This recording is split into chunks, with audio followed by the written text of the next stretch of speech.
Donc quel est le lieu du chantier, quel est le maître d'œuvre du chantier et quel est le niveau de finition attendu. La suite, ça sera la prochaine fois. Donc quel est le lieu du chantier? Et pour ça, on va lire Jérémie 17, versets 5 à 10. Pour moi, c'est une partie de la Bible qui décrit vraiment très très bien le lieu du chantier et pourquoi ça ne marche pas.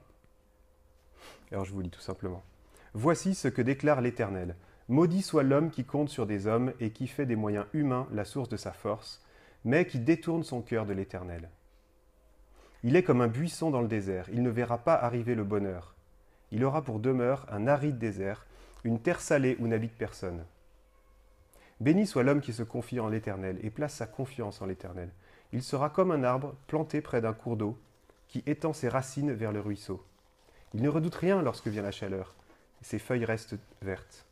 Il ne s'inquiète pas pendant l'année de la sécheresse, il ne cesse pas de porter du fruit. Le cœur est tortueux plus que toute autre chose, il est incurable, qui pourrait le connaître? Moi l'Éternel, moi je sonde les cœurs. Je scrute le tréfonds de l'être, pour donner à chacun ce que lui auront valu sa conduite et les effets de ses agissements. Alors, le lieu? Est-ce que vous avez repéré les mots-clés? Le cœur. Le cœur. Super avancé. Depuis toujours, Dieu vise notre cœur. Alors, il y a plus de 900 versets qui parlent du cœur dans la Bible, donc c'est pour dire à quel point c'est important. Je vais juste vous en dresser un petit best-of.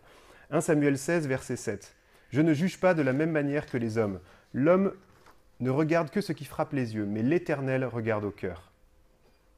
Marc 12, verset 29. Quand on demande à Jésus qu'est-ce qui est le plus important, Jésus répondit, le commandement le plus important, écoute Israël, le Seigneur est notre Dieu, il est le seul Dieu. Tu aimeras donc le Seigneur ton Dieu de tout ton cœur, de toute ton âme, de toute ta pensée, de toute ton énergie.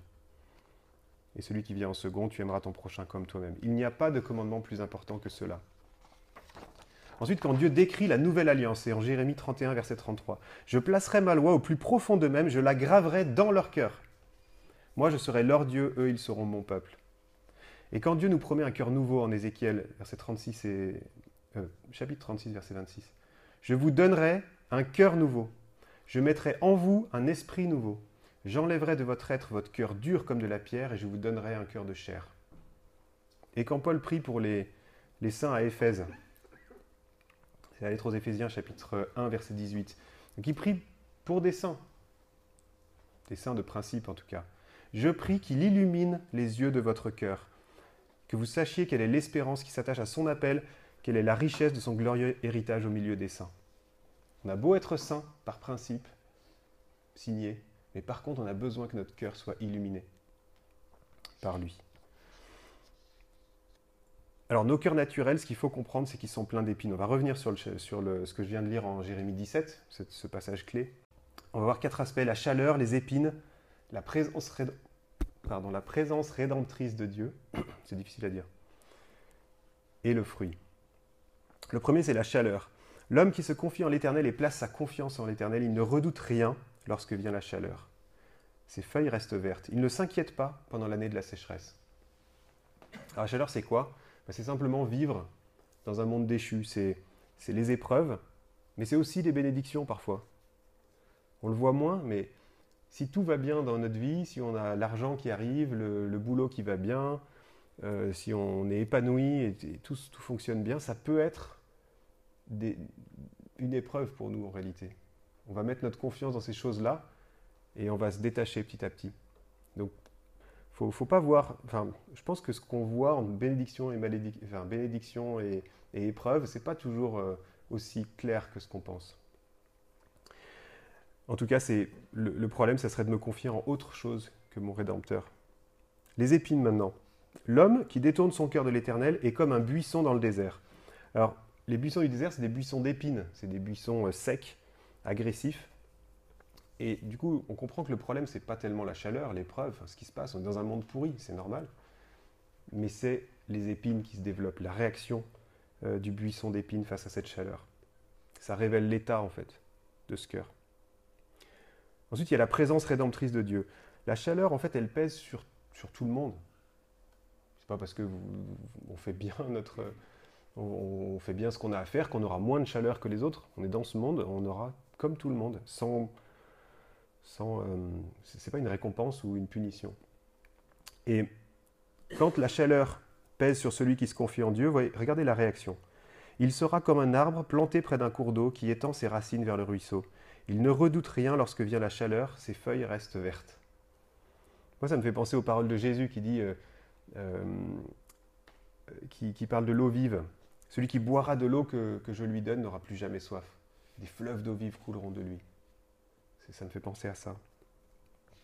Et ensuite, le fruit. Le fruit, c'est ce qui est produit dans le cœur à la place des épines. Et là, on voit, il ne s'inquiète pas, donc celui qui place sa confiance en Jésus, il ne s'inquiète pas pendant l'année de la sécheresse. Il ne cesse pas de produire du fruit. Et ça, c'est le fruit qui est produit aussi en réaction à la chaleur. Mais là, c'est le bon fruit que Dieu veut implanter en nous. Et donc, nos épines, ce qu'il faut comprendre, c'est que nos épines, c'est des réactions à cette chaleur. Et en fait, ces épines-là, c'est nos idoles, quelque part. Je vais expliquer comment je viens à ça. En fait, quand on souffre de la chaleur, on souffre de l'épreuve, on s'en prend naturellement aux autres. Ça, c'est notre réaction normale. Et est-ce que vous avez une idée de la première excuse pour les mecs, hein? Bon, je parle de ce que je connais mieux. La première excuse pour les mecs, quand je sens la chaleur. Genèse 3. C'est la femme que tu m'as donnée. C'est elle. Mais il y a des variantes, hein. C'est mon boss. C'est mes gamins, il faut les regarder. C'est ma famille d'origine. Mes parents, ce qu'ils m'ont fait subir. C'est mon état physique. J'ai pas assez de sommeil, c'est normal. C'est mes médicaments, c'est ce que j'ai été obligé. Voilà, j'ai eu un accident, j'ai eu ci, voilà. Alors je dis pas que c'est pas important ça, mais c'est la chaleur. C'est l'épreuve dont on a tous chacun la sienne, quoi. Chacun les siennes. Et tout ça, toutes ces réactions de dire c'est ça, c'est la femme que tu m'as donnée, c'est machin, ces trucs, ça c'est des erreurs de diagnostic. On se trompe de cible. Ça fait que révéler l'état de notre cœur. Et on le voit texto dans Deutéronome 8, verset 2. Souviens-toi de tout le chemin que l'Éternel ton Dieu t'a fait faire pendant ces 40 années dans le désert.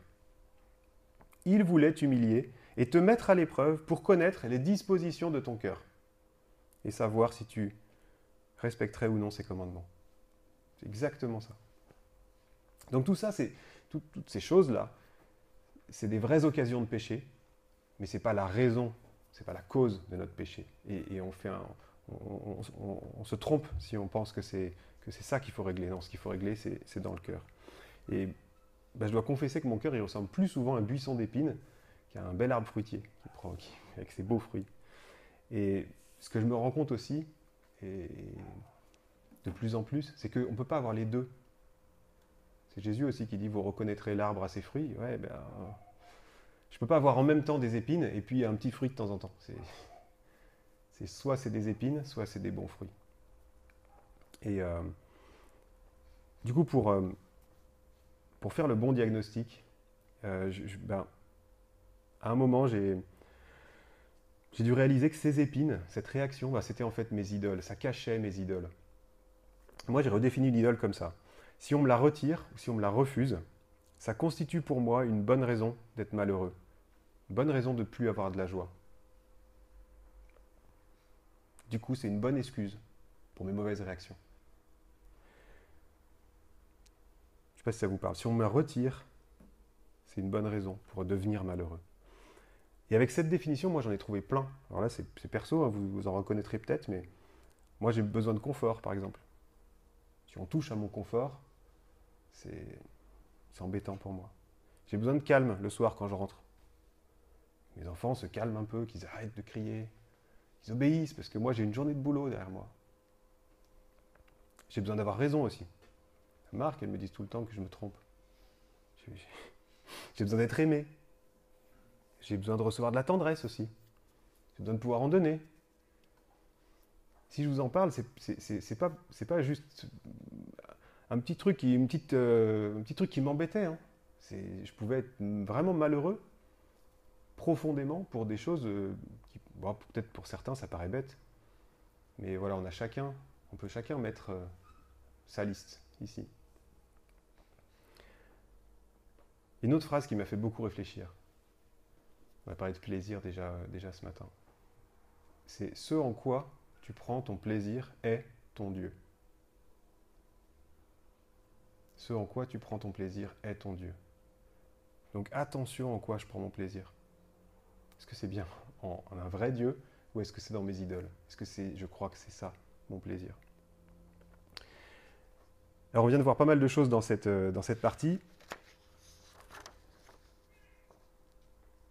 Le fait qu'on est né de nouveau par la grâce de Dieu. Le fait que on est, en tant que bébé, Dieu veut nous faire grandir. Il a racheté la maison, que maintenant on va devoir rénover complètement.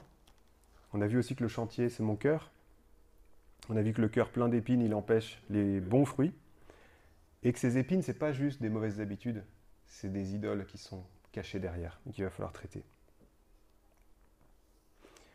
Et se débarrasser de ces idoles, c'est vraiment un défi, parce que, regardez dans le Jérémie 17 encore, si ces épines, ça reste mes dieux, regardez ce qui se passe. Il est comme un buisson dans le désert, il ne verra pas arriver le bonheur, il aura pour demeure un aride désert, une terre salée où n'habite personne. J'ai pas envie de ça, je sais pas vous, mais j'ai pas envie de rester là, moi. Alors, qui est le maître d'œuvre du chantier? Alors, le maître d'œuvre, dans un chantier, je ne sais pas si certains connaissent un peu ce vocabulaire, c'est le gars qui sait comment on fait. Si tu aimes, clique sur j'aime, c'est la façon la plus simple de partager et d'inspirer d'autres personnes. Je t'invite aussi à t'abonner pour ne pas louper les prochains épisodes et pour oser changer tout ce qui doit changer dans ta vie. Tu peux aussi me retrouver sur entrepreneurchrétien.com pour plus d'outils et de ressources pour mettre tes talents en action pour la gloire de Dieu. Alors à bientôt.